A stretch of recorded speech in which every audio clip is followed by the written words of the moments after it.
So hello student, चलिए start करते हैं। एक्सरसाइज 3.1 का क्वेश्चन नंबर 8 देखते हैं क्या है। क्वेश्चन नंबर 8 में हमसे पूछा गया है कि ए स्क्वायर मैट्रिक्स होगी कि नहीं। मतलब हमें कंडीशन दी रखी है जब एम और एन यहाँ क्या है। एम का मतलब है रोज एंड 9 का मतलब है कॉलम एंड टोटल क्या हो गया ऑर्डर। मतलब इसमें हमें एक दे रखी है कि अगर एम और एन कब स्क्वायर मैट्रिक्स होगी, तो हमें पता है स्क्वायर मैट्रिक्स क्या होती है। स्क्वायर मैट्रिक्स मैंने इंट्रोडक्शन वीडियो में बताई थी। स्क्वायर मैट्रिक्स क्या होती है। स्क्वायर मैट्रिक्स होती है जिनके रोज एंड कॉलम इक्वल हो, यानी कि अगर इसमें 2 रो हैं तो इसमें 2 ही कॉलम होने चाहिए।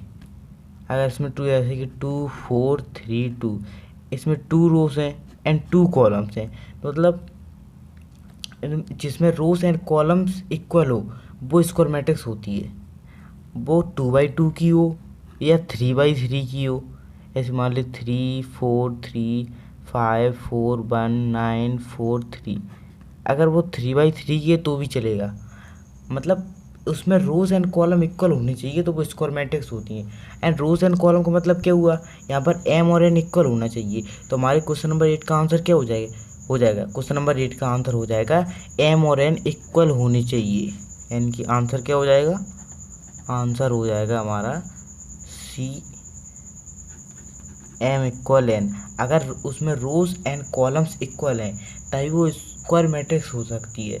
अगर उसमें रोज एंड कॉलम इक्वल नहीं है, अगर रोज कम है या कॉलम्स ज़्यादा है या रोज ज़्यादा है कॉलम्स कम है, तो वो स्क्वायर मैट्रिक्स नहीं होगी। उसकी केवल एक ही कंडीशन है, क्या, कि रोज एंड कॉलम इक्वल होनी चाहिए। अगर रोज एंड कॉलम इक्वल हैं तो ही वो स्क्वायर मैट्रिक्स हो सकती है। तो आई होप आपको क्वेश्चन समझ में आ गया होगा। अब हम देखते हैं क्वेश्चन नंबर 9।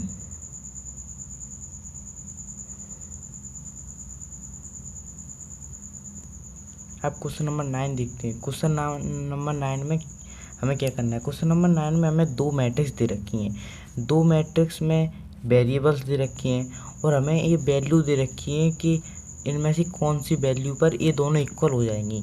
ये दोनों इक्वल का मतलब है इसका फर्स्ट एलिमेंट इसके फर्स्ट एलिमेंट के इक्वल होगा, इसका सेकंड एलिमेंट इसके सेकंड एलिमेंट के इक्वल होगा, इसका थर्ड एलिमेंट इसके थर्ड एलिमेंट का इक्वल होगा, यानी इसका फोर्थ एलिमेंट के इक्वल होगा।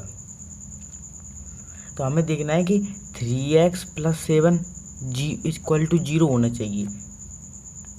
मतलब 3x + 7 = 0 होना चाहिए। इसका मतलब क्या है, तो सबसे पहले आप या तो 1/1 x की वैल्यू पुट कीजिए इसमें एंड y की वैल्यू पुट कीजिए। इसके इक्वल आए तो ये जौन से इक्वल आएगी वो सेटिस्फाई हो जाएगी, यानी कि इस वैल्यू पे यह 0 होगी। लेकिन अगर वो नहीं आती है तो फिर वो सेटिस्फाई नहीं होगी। यानी कि आपको अगर सबसे ईजीएस्ट मेथड बताता हूँ। सबसे ईजीएस्ट मेथड ये है कि जैसे कि अपने 9th एंड 10th में अपन जैसे जीरोस निकाल देते, ऐसे ही अपन जब इस इक्वेशन की जीरोस निकालेंगे, 3x + 7 की जब अपन जीरोस निकालेंगे, 3x + 7 की जीरोस निकालेंगे तो 3x इक्वल क्या हो जाएगा, -7 प्लस पॉजिटिव उधर गया नेगेटिव, x इक्वल क्या हो जाएगा, -7/3। यानी कि x की वैल्यू -7/3 पे ही 0 होगी। यानी कि फर्स्ट एलिमेंट 0 के बराबर होना चाहिए। और फर्स्ट एलिमेंट 0 कब होगा, x की वैल्यू -7/3 होनी चाहिए। अब हम ऑप्शन में देखते हैं कहीं x की वैल्यू -7/3 दे रखी है। देखो -1/3 दे रखी है, -1/3 एंड -2/3। इसके मतलब x की वैल्यू -7/3 पे 0 होगी, माने A11 तभी इसके बराबर होगा जब x की वैल्यू -7/3 हो।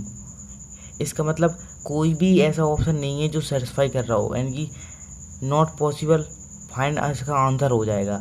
अगर आप ऐसे नहीं समझे तो आप 1/1 पुट करके भी देख सकते हैं। मैं आपको सबसे ईजीएस्ट मेथड बता रहा हूँ। और इसमें y की वैल्यू तो सुटेबल हो रही है। अगर आप y यहाँ पर देखिए, y यहाँ पर हम 7 रख देंगे तो 7 + 1 = 8 इसके इक्वल आ रहा है। लेकिन x की वैल्यू सुटेबल नहीं कर रही है। x की वैल्यू सुटेबल क्यों नहीं कर रही है, क्योंकि जब हम x की वैल्यू, आप पहले 1/1 x की वैल्यू रख के देखिए। जब x की वैल्यू 1/3 रखेंगे किसमें, इसमें रखेंगे माइनस के 1/3 हमने रखी +7, 3 का इंटू -3/3 +7, ये क्या आ गया -1, -1 में +7 गया तो कितना बचा +6। अब क्या +6 जीरो के बराबर है? नहीं है। तो मतलब जब वो जीरो के बराबर कब होगा? जब x की वैल्यू -1/3 हो। इसलिए इसका आंसर हो जाएगा नॉट पॉसिबल टू फाइंड। अब हम देखते हैं question number 10। So question number 10 हमें दे रखा है। क्या है क्वेश्चन नंबर 10 में पॉसिबल मैट्रिक्स बतानी है। पॉसिबल मैट्रिक्स बतानी है कि कितनी मैट्रिक्स हो सकती हैं जिसका ऑर्डर में 3/3 दे रखा है एंड उसमें 0 और 1 ही केवल एलिमेंट हैं जो उसमें इंक्लूड हैं। यानी कि जो हमें एक मैट्रिक्स है जिसका ऑर्डर में 3/3 दे रखा है। अब यहाँ पर जितने भी एलिमेंट हैं इनकी जितने के 9 एलिमेंट होंगे यहाँ पर, तो 9 एलिमेंट में या 0 यहाँ पर आएगा या 0 यहाँ पर आएगा या 0 यहाँ पर आएगा। मतलब 0 और 1 इसमें घूमते रहेंगे, या 0 कभी यहाँ पर 1 कभी यहाँ पर। तो हमें ये बताना है तो इसमें पॉसिबल मैट्रिक्स कितनी होंगी। तो इसे निकालने का सबसे ईजीएस्ट मेथड है कि इसमें कितने नंबर्स इंक्लूड हो रहे हैं, 0 एंड 1, इनकी 2 नंबर्स इंक्लूड हो रहे हैं। इनकी 2 नंबर्स यहाँ पर 2 लिख देंगे एंड इसका ऑर्डर का इसमें एलिमेंट कितनी है, ऑर्डर का मल्टीप्लाई कर देंगे तो एलिमेंट आ जाएगा। एंड इनकी 3/3 में कितने एलिमेंट है 9, तो 2 की पावर 9 इज इक्वल टू 512। इसका मतलब 512 पॉसिबल मैट्रिक्स होंगी। 512 क्या होंगी पॉसिबल मैट्रिक्स, हम यहाँ पर लिख देते हैं। Hence 512 is possible matrix. तो यही इसका आंसर हो जाएगा। आई होप आपको क्वेश्चन समझ में आ गया होगा। अगर आपको क्वेश्चन समझ में आ गया हो तो वीडियो को लाइक कर देना एंड चैनल पर नए हो तो सब्सक्राइब कर देना। Thank you for watching. अगर आपको कोई प्रॉब्लम आती है तो आप इजीली कमेंट कर सकते हैं, अदरवाइज चैनल को सब्सक्राइब कर लेना। Thank you for watching.